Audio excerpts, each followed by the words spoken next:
Po tayong lahat. God, we declare that this place is a holy place because we are here proclaiming that we are serving and loving a holy God. God, we don't need to be in a holy, the standards of the word, but holiness is to be set apart for you. So God, right now, this moment, we set it apart. We set apart the time, we set apart our mind, we set apart and we set aside all our worries, all the things that are bothering our mind right now. We set it apart. Make it holy. Make this moment holy as we serve a holy, holy God. God, sanctify this place. Let your presence be in our midst, that we will not just sense you by our physical sense, but we will sense you in our innermost heart, in our innermost spirit, that we will not just sense you with our emotions, but we will sense you, the truly holy God, by heart, by spirit, because the time will come and now is that the Father is looking for a true worshiper who will worship in spirit and in truth. So God, right now, we are standing in a holy ground, in a holy place, in your presence, who is holy. We're worshiping a holy God. Thank you, God, that when we confess our sins, you're faithful and just to forgive us. Thank you, God, that even when we were sinners, you loved us. Thank you that your love is unconditional. Thank you that it is not because of who we are, but it is because of who you are. You are love. You are the manifested love. Thank you, God, for this moment. Thank you, God, for the atmosphere. Thank you that you are here. Manifest, God, who you are. We give you the glory only to the true and holy God. Be with us, Holy Spirit. Teach us. In Jesus' name we pray. Amen. Ikot po tayong lahat. Kamay po tayo bago po tayo magsimula habang malamig ang panahon. Wala po akong PowerPoint. Kailangan nyo pong makinig lahat at maupo. Kumamay po tayo. At tayo po ay mag-bless ng ating mga kapatiran. Masarap yumakap ngayon kasi malamig. Kahit umuulan, congratulate mo yan kasi kahit umuulan, nakapunta. At lalo higit kung naligo, mas i-congratulate mo kasi ang hirap maligo ngayon, no? Huwag po kayong mag-alala kung siguro kung di din ako yung magsasalita ngayon, baka hindi rin ako naligo.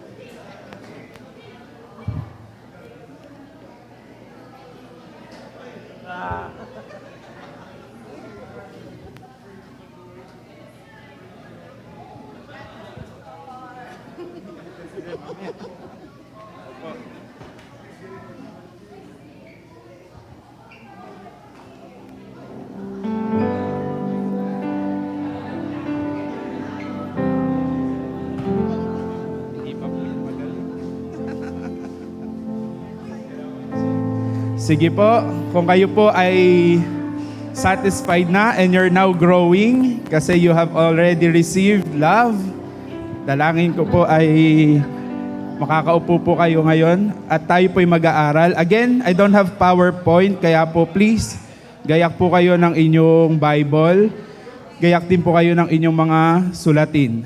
Okay? Kasi we will sit at the lap of Jesus. We will sit and learn, no? Nawa ay tayo matuto. I will actually share with you yung pong aming journey in school na ina-attendan ngayon. And it's not just now. Matagal na tong turo na ito, but I hope that this will also go to your heart. Okay? Ito po ay the Father's Heart Ministry. Okay? Father's Heart ministry. This morning, part or a bit nung ating po pag-uusapan nung movement na to or nung ministry na ito. And we'll entitle it, Rediscovering the Father's Heart. Kakaiba, i-rediscover natin yung Father's Heart. Ano ibig sabihin ng i-rediscover? Una, na-discover na natin siya. Tama? Pag sinabing na-discover, naranasan mo, na-experience mo na. However, sometimes, na-covered siya. Ulitin ko. Na-discover, the word cover, okay? Na-discover mo, nalaman mo that you will be saved through Jesus Christ, by grace, through faith. Na-discover natin yon lahat, okay? But eventually, na-cover siya. Natabunan. Yung una mong natagpuan, natabunan. Ano yung mga nakatabon? Maaring natabunan ng business, nagkaroon ng trabaho, nagkaroon ng pamilya, no? Natabunan. Natabunan ng maaring nagkasakit ka, natabunan maaring nagkaroon kayo ng mabigat na problema, natabunan siya ng inis ng mundo.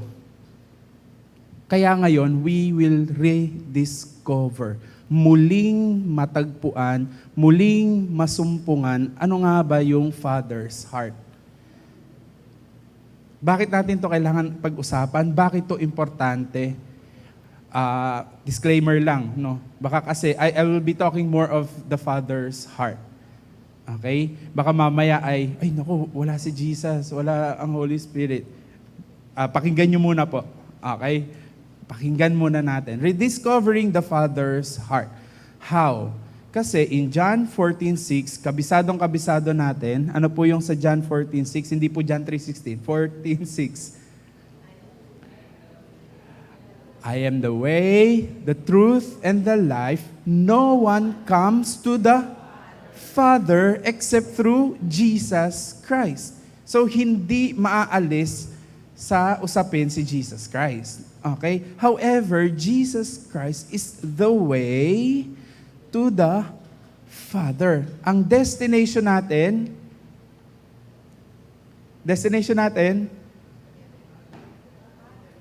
Father. Kaya nga, I will go to my Father and I will leave you a parakleto, I will leave you a helper. Okay? So yung teaching, still Trinity. Okay? However, nami-miss out natin yung destination. Jesus is the way, the truth, and the life. Siya ang daan. Siya ang journey. We cannot go to without going through. Ulitin ko, we cannot go to the Father without going through Jesus Christ. Okay? However, itong puso na to, natabunan na yung about the Father's heart. Okay? Ang ganda ng teaching last week. Natandaan nyo pa ba? Sa sobrang ganda. Lagi natin sinasabi, ang ganda ng teaching mo, ang ganda ng... Pero pag natandaan ba? Ano teaching last week ni Pastora? Dalawang main iglesia or ecclesia. We're also journeying with that, ecclesia. That's the real term in the Bible, church. Once or twice, bihira nyo pong mababasa ang salitang church sa Bible. Ang totoo pong translation ng church ay ecclesia. Or ngayon, iglesia na tinatawag. Okay? Ecclesia, sabi ni Jesus kay Peter, in this rock, I will build my ecclesia. Hindi po yung church. Ecclesia po talaga ang ibig sabihin nun. I can teach on that, pero hindi yun topic natin. That would be part of teaching, mamaya kung may teaching. Hindi ko alam kung nakapagluto. Okay? Kung nakapagluto o may teaching po, yun po ay part ng kingdom of God, ecclesia. Ano pa po yung isang part ng teaching last week? Very good, nagno-note si Madam Principal Lynn. Pag nagno-notes, nababalikan, di ba? Mag-notes po kayo kasi ang ating mga isipan ay limited po. Makakalimutin, no? Lalo pag utang. Yan, nakakalimutan. Sige po, review tayo. Kailangan, alam nyo, last week, ano yung isa pang main? Bakit kailangan ng iglesia? Merong inulit-ulit papaalala ko sa inyo. Nag-strike sa puso ko nung ipinag-pray ako ni Sister Jenny. Wala ako dito sa loob. Nandun ako sa Sunday school nung last week, pero alam ko kasi after, pag-uwi ko, pinakinggan ko. Mga kapatid, wag po tayong pupunta ng linggo, tapos kakalimutan lang din natin lahat ng mga turo, no? Put it in heart. Okay po. Last week, isa sa pinagdiin-diinan, tayo ay hindi lang tao, hindi lang tayo nilalang ng Diyos, tayo ay anak ng Diyos na nakakalimutan na at natatabunan na sa puso natin, na tayo ay anak ng Diyos. Mababasa din po natin yon in John 1, chapter 1, verse 12. No, mababasa po natin yon. Those who believe in Him, He gave Him the right, karapatan, tawaging mga anak ng Diyos, children of God. Right. Bakit siya karapatan? Kasi po tayo in reality ay hindi po Israelita. We're not Israelites. We are adopted. We are drafted. We are grafted. Idinugtong. Pag ngayon po nag-adapt kayo, pwede po mag-adapt. May legal documents lang. Okay? Pag may legal documents na, may karapatan ka na ngayon. Okay? That's one part na nakakalimutan natin, to be children of God. Title po natin, Rediscovering the Father's Heart. Father's heart. Now, tingnan muna natin, ano ba naging problema? Okay? Ano ang naging problema? So, kailangan ko ng 3 na ilustrasyon at sila yung kukuhanin kong 3. 1, 2, 3. Tara dito. Bilis. O, sino naman kumain dito ng wala man lang laman. Kala ko para sa akin. Yan. We'll try now to rediscover what happened. Okay? From the very beginning. Sige, dito kayo. Yan. From the very beginning, the creation. In Genesis, babalik po tayo sa Genesis, no? Genesis 1, Genesis 2, Genesis 3. Importante po kasi siya. Okay? The Father's heart is already in Genesis. Bakit? In Genesis, everything was created in order. Okay? In order for the man. Para sa atin. Basahin niyo po. Alam niyo po ba per order siya? Yung una, prerequisite. Yung unang nilikha, dapat yun munang malikha bago malikha yung pangalawa. Kasi pag hindi nilikha yung una, hindi malilikha yung pangalawang araw. Basahin niyo po. In order siya. Ganon katalino ang Diyos. Ganon siya in order at ganon yung pagmamahal niya sa atin. Bakit? Ang pagmamahal niya, nilikha niya muna lahat ng pangangailangan mo at pangangailangan ko bago niya tayo likhain. And that's the love of God for us. Na natatabunan na. Okay? Paano natatabunan? Tingnan natin. Okay? O sige, okay lang yan. Nung una, nilikha ng Diyos, basahin niyo po in Genesis, tingnan ko lang yung notes ko. In Genesis 1, 26-27, sa 26 muna tayo. And God, sabi, let's make, the word is make. Tama po ba dyan sa inyong Bible? Let's make man in our image. And they will take dominion. They will take, okay? Nabasa niyo po 26. Okay. That part is our soul. Ito si soul. Okay? Siya si soul. Okay? Si soul, nandito lahat ng inyong desisyon, emosyon, will, Nandito po lahat ng ating mga, kumbaga siya yung mind. Okay? Siya yung mind. Kaya nga po sa verse 26, let's make in our image. They will take dominion, they will subdue, they will rule by the mind. Okay? Pero in verse 27, and God, basa sa Bible, kahit ano po yan, phone, kailangan po magbasa kayo sa Bible kasi baka mamaya kung ano-ano tinuturo ko dito. Tama po, nilalang. In English, yung nilalang. Created. Make. Created. Okay? Both verbs, or actually, itong create, baka himatayin ka pa dyan. Walang, kinakabahan ka ba? No, relax. Okay? Created, you can only create, and it's only God who can create, because creating means you are making something out of nothing. Ulitin ko po. Creating is making something out of nothing. Because God is the uncreated being. Well, may lumikha po ba sa Diyos? Wala. Pag may lumikha sa Diyos, hindi siya Diyos. He is the only uncreated being who can create. And ito po yun. And this is our spirit. And this is our heart. Okay po? This is our spirit. This is our heart. Let's create man in our image. God is spirit. God is love. In John, God is spirit. So ito po siya. Okay?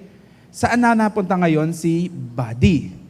Punta po tayo, chapter 2. In chapter 2, verse 7, medyo matagal to. Buong preaching nandito kayo. Kaya, no. Ano po ba pagkain sa teaching? Ano po? Goto. O gagawin kong go 3 yung sa inyo. Okay? So, Genesis chapter 2, verse 7. Sige po, basa po kayo. Kasi ako, nabasa ko na yan. Kayo po magbasa. Nilikha ulit. Okay? Sa Tagalog kasi, nilikha. Pero sa English, pag binasa nyo po, form. Ginawa. Form. Hinulma. In Genesis 2:7, form. Kaya nga po, makikita natin, malinaw na tayo po ay may katawan. Ano po binanggit na parte ng katawan dyan sa Genesis? Tama po, alabok. Pero sa English, ilong, nostril. Okay? And in their nostrils, hiningan sila and they became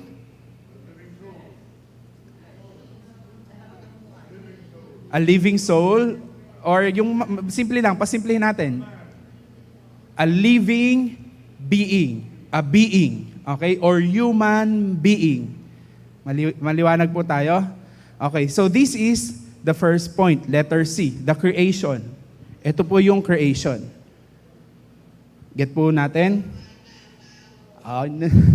This is the creation. And the second point, so this is sino po ito? Spirit or the heart, soul or the mind. Nandito po yung will, emotion, nandito po lahat yun. Pati po yung senses, nandito. Okay? Nandito yung senses. And then si body, magalaw si body. Di ba? Dito ka, konting usad. Yan. Ito po si body. Okay? So lahat po yan, isang tao lang po yan. Kaya nga po, we are created in God's image. And this is not the best, but actually a simple way to say that God is Trinity. Isang tao lang yan, ha? Pero nandyan lahat. And that's the same God. God the Father, God the Son, and God the Holy Spirit. Kaya pag may nagtanong sa inyo, ano ba yung Trinity? You can biblically explain it to them. Okay, so this is the creation. Now we'll go to the next point, the command. Ano po yung command sa kanila or sa kanya? Sa tao, isa lang, kay Adan. Ano yung command? Maraming command. Ano yung unang command? Pamahalaan, isubdue, okay? Lahat yan, kinommand ni God, okay? In chapter 2, doon palang papangalanan. Okay? Tapos may isa pang command. You can eat. Yan, okay. So, nire-refresh lang natin Genesis natin, ha? You can eat anything. You can eat everything. Except to the tree in the center of the garden, okay, which is the tree of, hindi po siya mansanas, hindi siya saging, hindi siya bayabas, hindi siya kung ano man po. Okay? Ang malinaw na sinasabi ng Biblia, it is the tree of the knowledge of good and evil. Now, jump na ako. Alam niyo po kung bakit ayaw ipakain yun ng Diyos sa kanila? Kasi once nakainin po ni Adan, or in the fast forward, even ni Eva, they would be God in a sense na sila yung magja-judge ng good and evil. And that is only for God. It is only for God to judge. Kaya nga malinaw in Matthew 7, in Luke 7, malinaw ang gospel, do not judge. Kasi ang pagja-judge ay tanging sa Diyos lamang. Kaso nung kinain, doon na nagkaroon ng problema. Okay?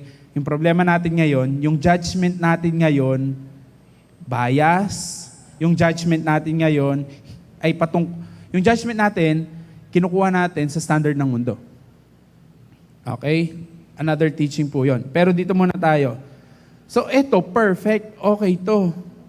Nilikha ng Diyos. Okay? At sinabihan sila, pwede nyo kainin lahat. Sinabihan si Adan, pwede nyo kainin lahat except to this one. Okay? Now, here comes the conflict, the third point.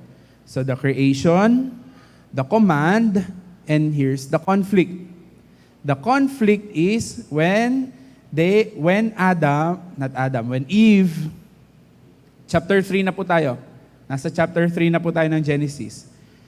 The conflict arose, okay, nung si Eva po ay nagkaroon ng conversation.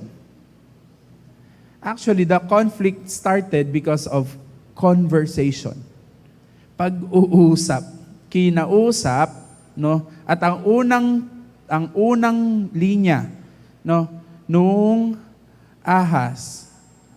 Sa salin po Tagalog ahas. In English, serpent. Pag inalam niyo po yung pinaka-meaning ng serpent, anything na gumagapang. Okay? Pag kinuha niyo naman yung pinaka origin word niyan, nakash. Okay? So, saka natin pag-usapan yung origin word. Pero just for it to have form, ahas po yung nilagay. Pero in English, serpent is anything that crawls. Okay? And the origin word is nakash. Now, nakipag-usap. I-fast forward ko po kasi hindi yun yung topic natin.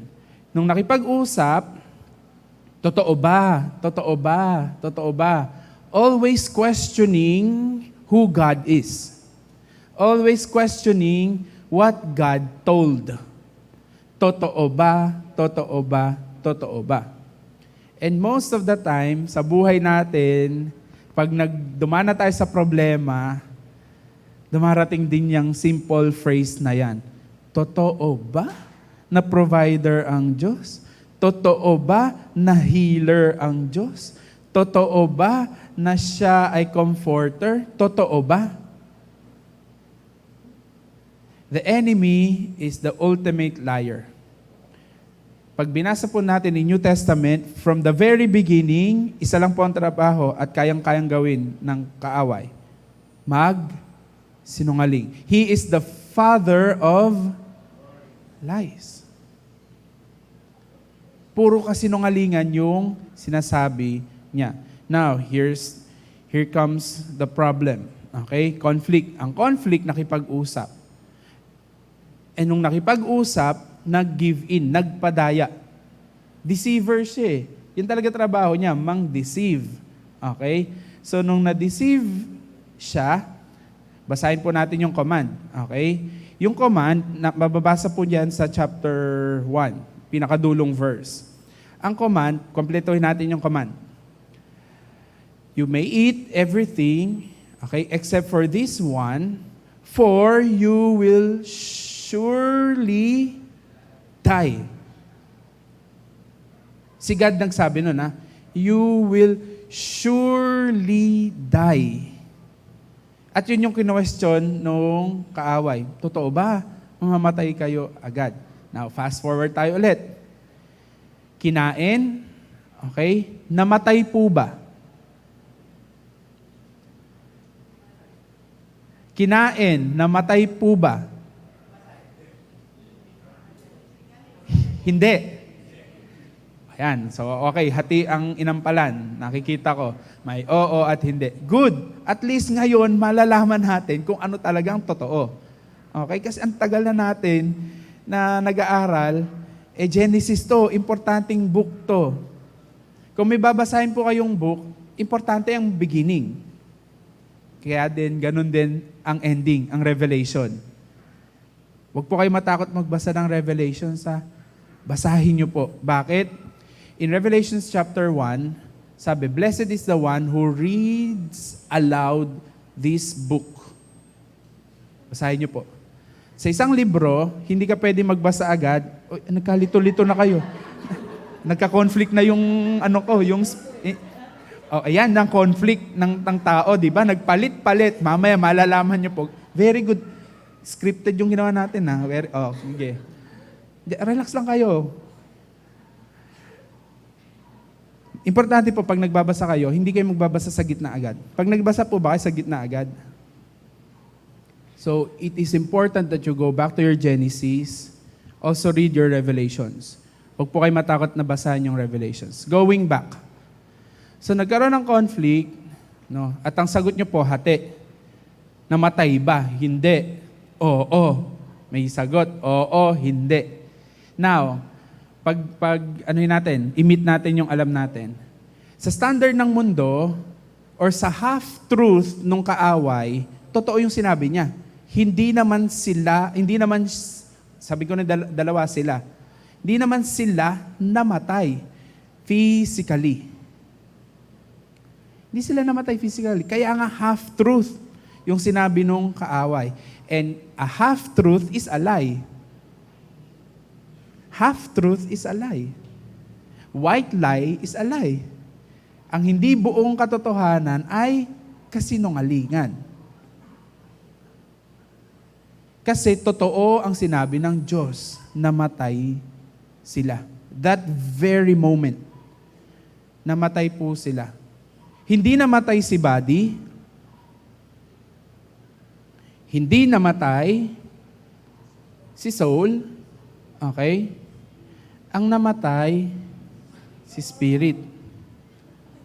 Okay? Kaya pupunta tayo in our doctrine of salvation. The doctrine of salvation is you and I were made born again, not religion, okay? Born again in flesh, in spirit. Kasi ang namatay sa atin that very moment, for the wages of sin is death. Pag po ba nagkasala kayo, ngayon patay kayo agad?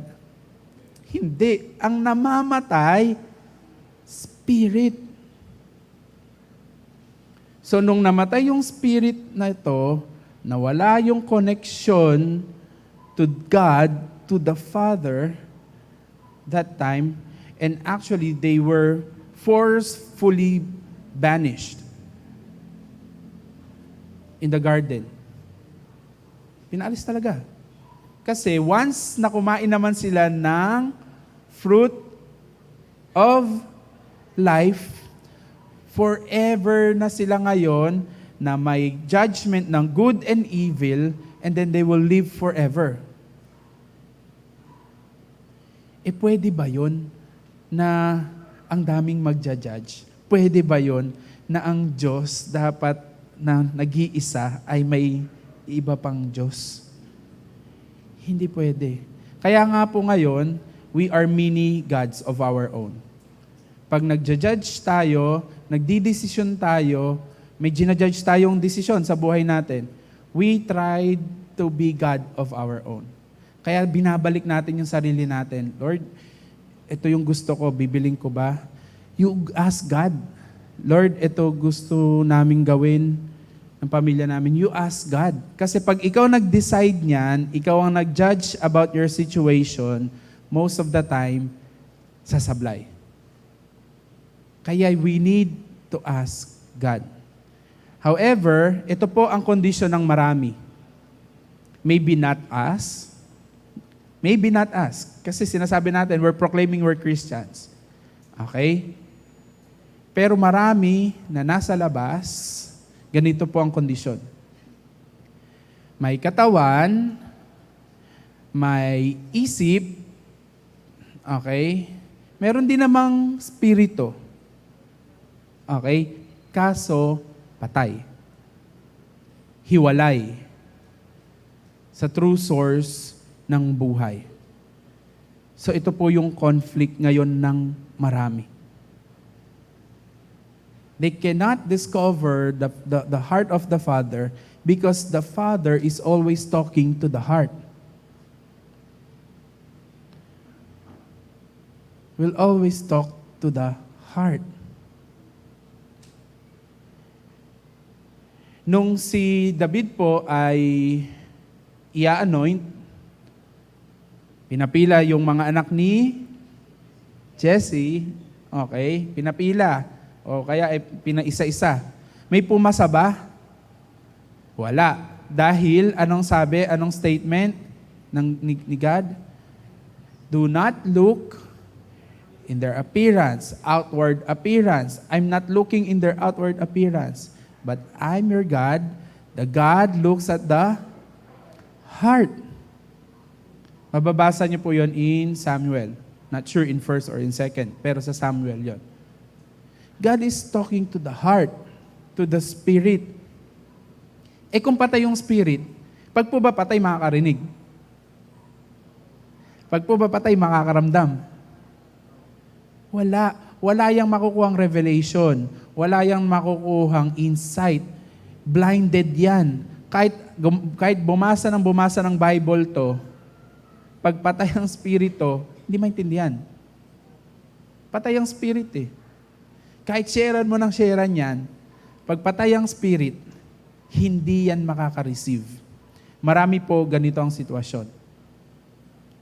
Yung mga nasa labas. But sad to say, reality, kahit po Kristiyano, marami din pong ganito ang sitwasyon. Nakakilala naman, pero patay pa rin.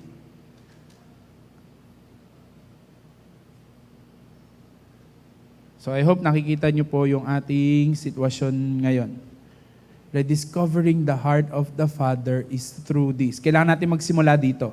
Pag hindi natin to sinimulan, hindi natin maintindihan. And actually, this is again the doctrine of our salvation. Because you and I were saved at ang binuhay sa atin yung spirit. Yung spirito natin. Now, nung binuhay na yung spirito natin, goods na ba ulit? Goods na ulit?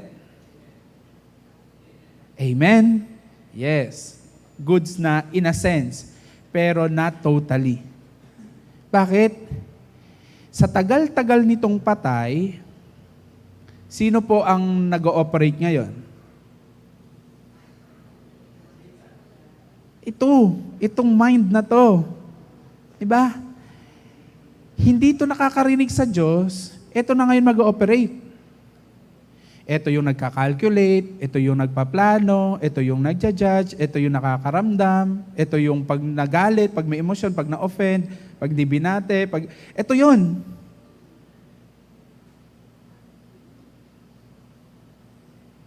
Yan tayo. Pero nung una, originally, we should be living being. Doon po sa binasa natin, living being, buhay. Kaso, nung namatay, ano nangyari sa atin? We became a human doing, human doing, and a thinking being.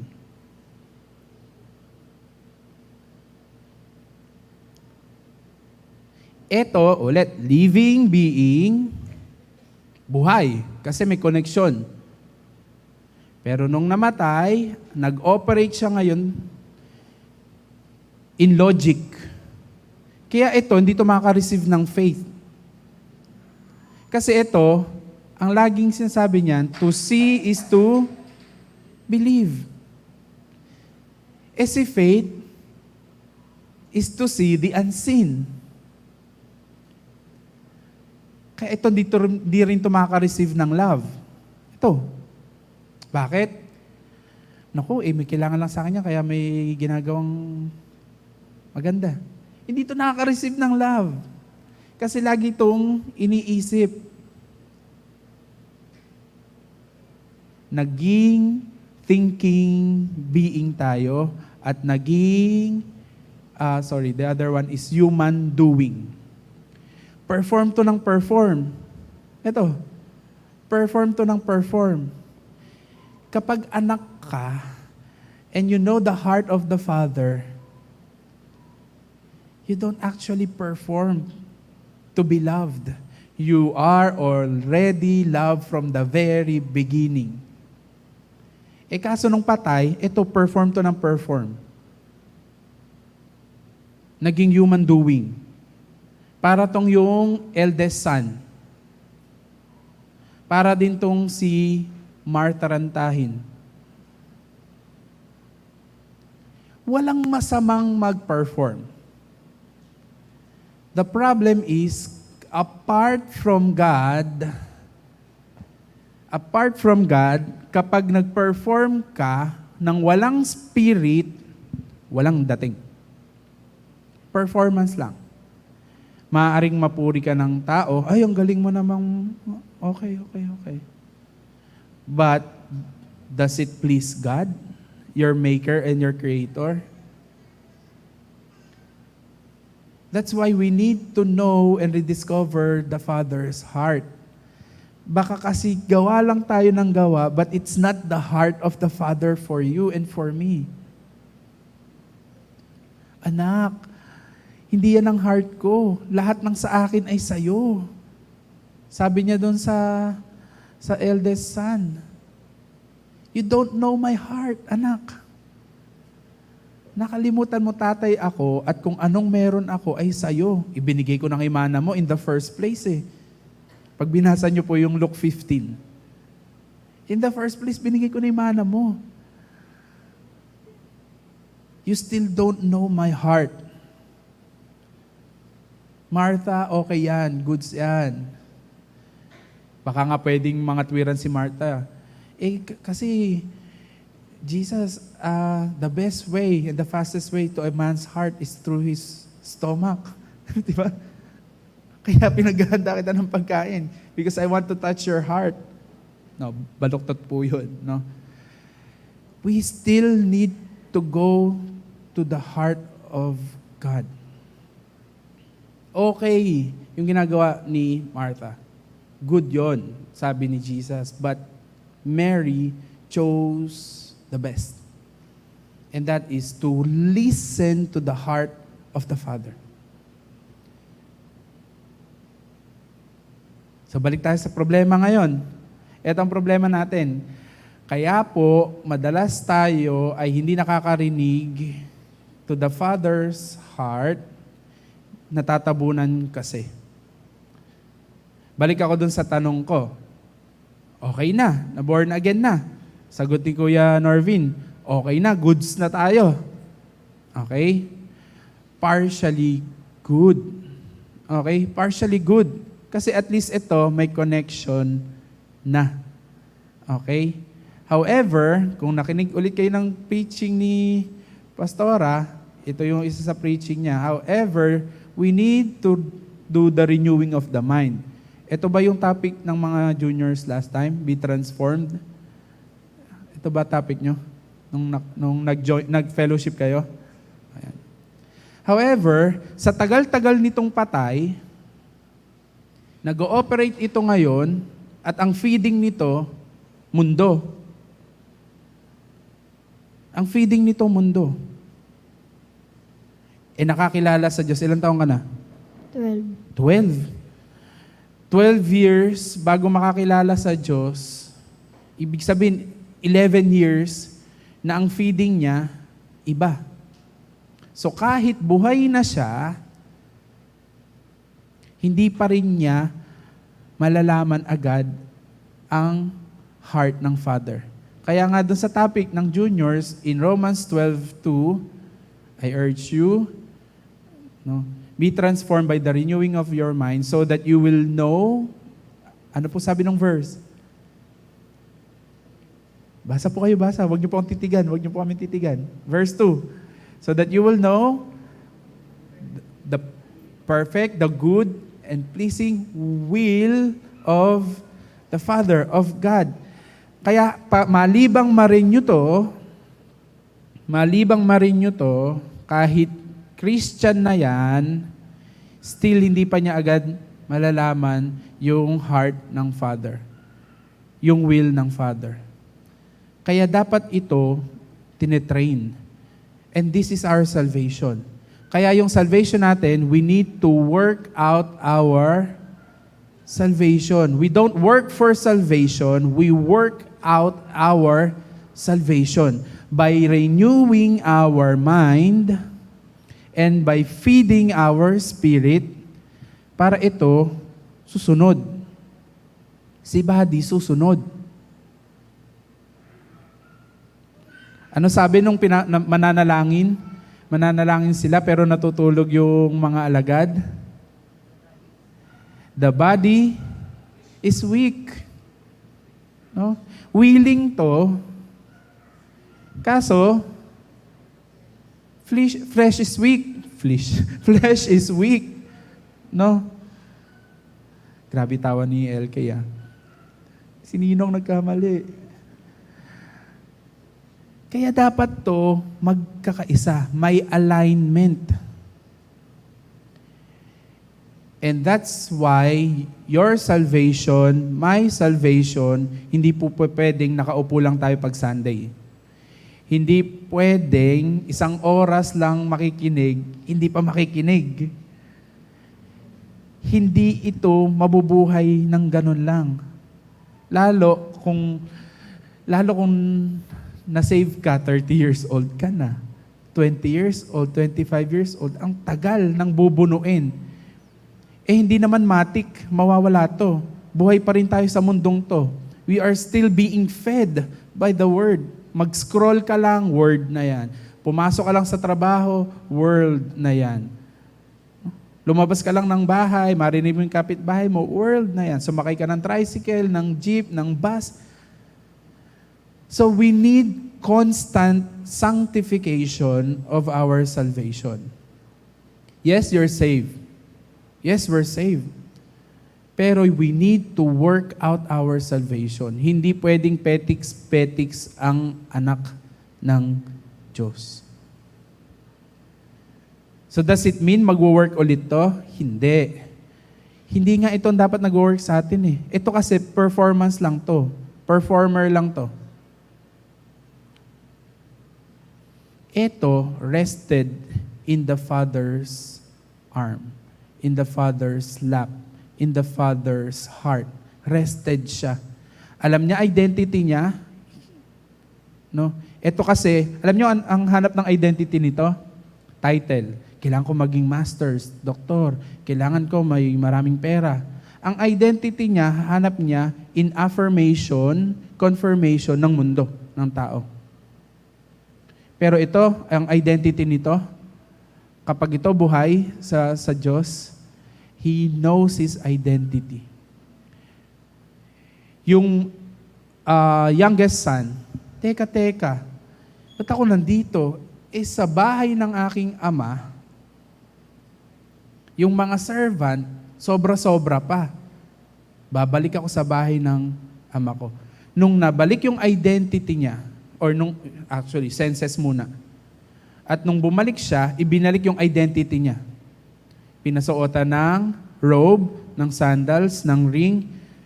That is actually restoring the identity. Nire-restore yung identity niya. Anak kita. Anak kita.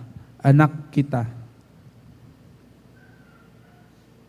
Now, rediscovering the Father's heart would really take time.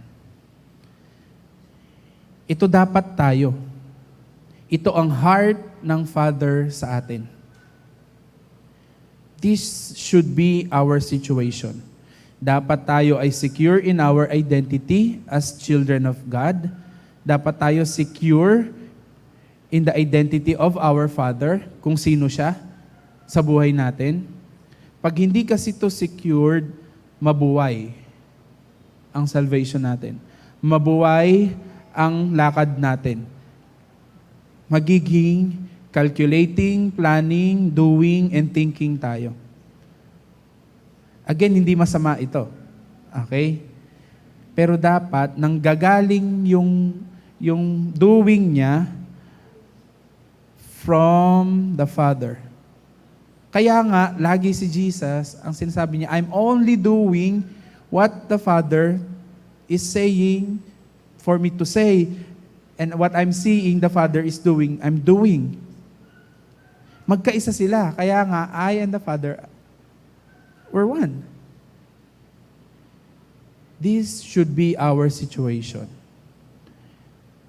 Tanong, ganito ba ang sitwasyon ko? Ganito ba ang sitwasyon mo?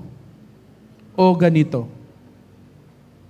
Attend ako, magbabasa akong Bible, attend akong prayer meeting, magdi-discipleship ako, magpe-perform ako.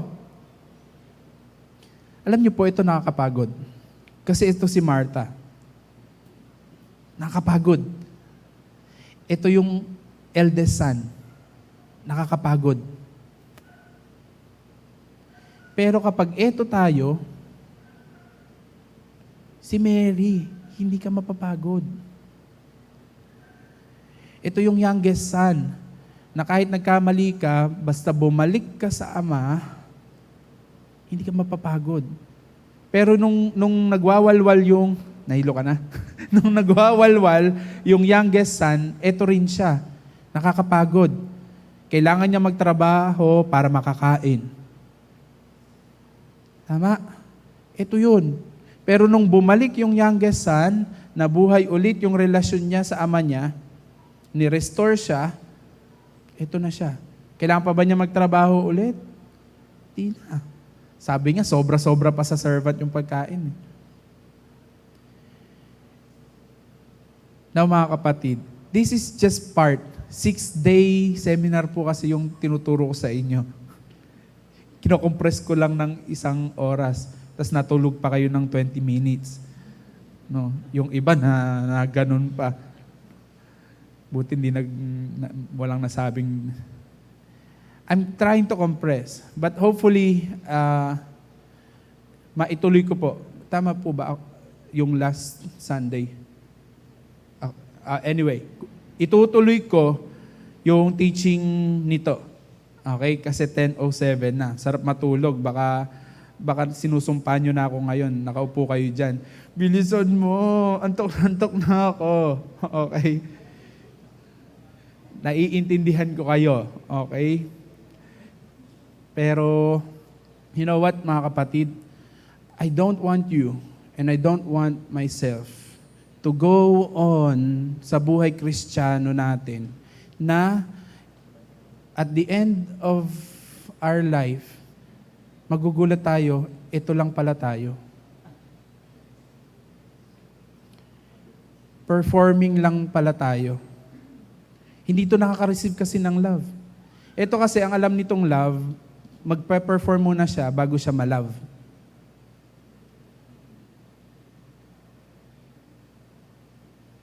Hindi itong relasyon natin eh. Hindi nakaka-relate ang Diyos directly to this. Dito siya dumadirect. To the heart. To the spirit. Because I am looking at the heart. Hindi pa po natin pinag-uusapan yung guard your heart. At di pa po natin pinag-uusapan yung the most deceitful is the heart. Paano yon? Dahil inantok na kayo, hindi ko natutuloy. Sasagutin ko na sana eh. No? Pero next time, yun yung mga tanong natin. Paano yun? Bible din yung binabasa ko. Sa Bible din yung sinabi na the most deceitful part is the heart. Tapos guard your heart. Paano ngayon ire-reconcile yun? O balik kayo sa pag ako ulit yung magpipreach. No? Sa mga wala dito, makinig na lang kayo ng preaching na live. Pero tuloy natin. Now to end, take it seriously. In a serious note, Jesus is the way. Hindi natin ipuput aside si Jesus. But look at the objective ni Jesus. Bakit siya naparito? For God, ang galing na, di ba? Para tayong robot. Alam na alam agad yung kasunod, no? For God is love, sasabihin ko, yung dinudugtong nyo agad yung... Di ba? Nakakatawa, pero sometimes we need to assess ourselves. Baka robot lang din tayo. Ito robot to. Yun. Robot yan. Kung ano i-program mo dyan, yan. Ito, hindi to robot. Kasi ito, nakaka-receive to ng fresh revelation, insight. Fresh. Na kahit ilang beses basahin yung isang verse, iba ng iba. Kasi fresh. O sige, recite na natin. For God, ayon, He gave. Ayaw nila mag-recite kasi ayaw nila masabing robot. For God so loved the world that He gave His only begotten Son, that whosoever believes in Him will not perish would have everlasting life. The goal why Jesus was sent by the Father, okay, is because the Father loves us all. To the point that Jesus is with the Father right now, okay, na iniwan naman niya ang banal na Espiritu because He loves us all. Kaya kung meron man kayong best partner ngayon, actually is the Holy Spirit. Huwag kayong tatakbo ng araw ninyo that you would not ask the Holy Spirit for guidance. Kung may best partner po kayo, if you're deciding or anything, ask the Holy Spirit. Okay po? So again, the topic is rediscovering the heart of the Father. Pero yan dapat yung ito dapat ang sitwasyon natin. Last verse, I'll end. Tutuloy ko na lang po kasi nakikita ko ng inyong mga mata ay nakapikit na. 1 Thessalonians 5:23-24. Basahin nyo na lang po. Pero mababasa nyo po dyan.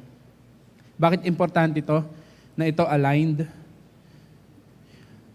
On the day of the coming of God, sabi doon, I pray that your spirit, your soul, and your body will be blameless and sanctified. May the God of peace, yun po yung unang part ng verse na yun. May the God of peace sanctify your spirit, your soul, and your body in the day of Christ. Kaya po importante ito. In the day of Christ, every deed nito will be judged. Alam niyo po ba, every deed nito will be judged? Ecclesiastes 12:13-14. Okay? Now, mga tanong na sasagutin natin, last 1 minute. Mga tanong na sasagutin natin pag tinuloy po natin tong topic na to. Masama ba yung ginagawa nito? Sagutin natin yan sa susunod. Masama ba na nagpe-perform ito? Na may ginagawa ito? Na nag-iisip ito? Masama ba? Sabi ni Pastora, hindi. Okay? Pero kailan nagiging masama yan? Pag ginagawa na. Sige. Uulitin po natin yon. Kailangan may dugtong siya. Okay? Now, ito ba ay pag nabuhay na, mamamatay pa ulit? Nagkakasala pa. Ayun. Mga sasagutin natin kung atin kayo ulit pag ako yung magtuturo. Pag di kayo atin, makikinig na lang kayo dun sa nirecord. Father, we thank you. Hindi mo tinatago at ikinukubli kung sino ka at kung ano ka. From the very beginning up to the end, you are our Alpha and Omega. You are love. You are love. Kaya lang di namin ma-receive yun. Di namin ma-receive yung fullness of your love. Kasi hiwalay at patay pa rin yung spirit namin. God, will you please reveal to us, to each one of us, kung may area ng buhay namin na hindi pa surrendered sa'yo, kaya hindi kami makareceive ng love. Lord, will you please reveal to each one of us kung meron pa rin kaming spirit ni Martha, spirit ng eldest son, na we perform, na pagod na kami, pero hindi naman yun yung design mo sa amin. Ang design mo sa amin is to be rested in assurance of our identity in you. To the point na may invitation ka, come to me, all of you who are tired and heavy laden, I will give you rest. Kasi hindi mo kami dinisenyo na laging pagod. Hindi mo dinisenyo yung love mo kung paano magmahal ang tao. Na ang tao, kailangan meron mo ng magandang ginawa. Pero God, malinaw ang sinabi mo, and I pray that you will put it in our hearts, the assurance that even when we were sinners, we were loved. We were loved by you. We were accepted by you. Not approved yung ginagawa namin, pero accepted kami. Just like what you said to the prostitute, di kita babatuhin. I am accepting you. But not approved yung ginawa mo, go on and sin no more.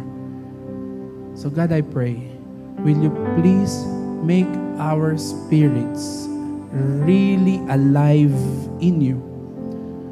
Yung totoong buhay, yung totoong makaka-receive ng pagmamahal sa'yo, yung totoong makakarinig ng boses mo, yung totoong mayroong connection sa'yo.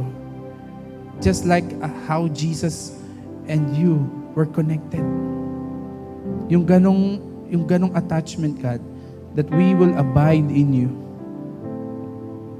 That we will know if it is your voice. That we are your sheep, you are our shepherd. We know your voice. God, anumang natabunan right now, will you please rekindle the fire. Stir up the fire. Cultivate the heart, God. Anumang natabunan sa puso namin patungkol kung sino ka at kung anong kaya mong gawin, na natabunan nito ng mga pangyayari sa buhay namin, na maaaring kami ay hurting, in pain, maaaring kami ay nandoon pa rin sa shame, yung mga tumatabon sa heart namin para makareceive ng love. I pray, God, will you please reveal it? Reveal it and allow us to process yung pain, yung struggles, yung hurt, yung wound. Allow us, God, to process it. Because only your love can mend and heal. And that's your expertise, God. You love to heal the brokenhearted and contrite in spirit. God, thank you that you are our Father. You are our King, yet you are our Father. Our Father is the King, and our King is our Father. Iba ang puso ng Ama sa mga anak niya. So God, tunghayan mo kami ngayon. Kami na mga anak mo. Some of us are struggling. Some of us are challenged. Some of us are in doubt. But God, I pray, reveal your fathering heart to each one of us. Father us, God. Yakapin mo kami. Katagpuin mo kami. Mangusap ka sa amin. I-assure mo kami, i-reassure mo kami na kahit anong mangyari, anak mo kami. And you are our Father. Thank you, God, that your design is very good. Pero pilit na sinisira, pinapatay at winawasak ng kaaway yung good design mo sa amin. I pray, God, will you please protect the very plan, very design mo sa bawat isang anak mo na nandito ngayon. Protect that grand plan. Thank you, God. And God, we commit to you everything na amin pong pinag-usapan ngayong umaga. We pray that you will process it in our hearts, not in our minds. Process it in our hearts. That we will receive. We are dearly loved by you. We are precious in your eyes. That in the very beginning, you have your great and good plans for each one of us. Reveal it to us, God. Reveal it even to your church. Reveal it to Gios, your grand plans. Thank you, God. In Jesus' name we pray. Amen, amen. Thank you. Gotri nyo, mamaya nyo kunin. Okay? Naiihi na ba? Ito po ang mic.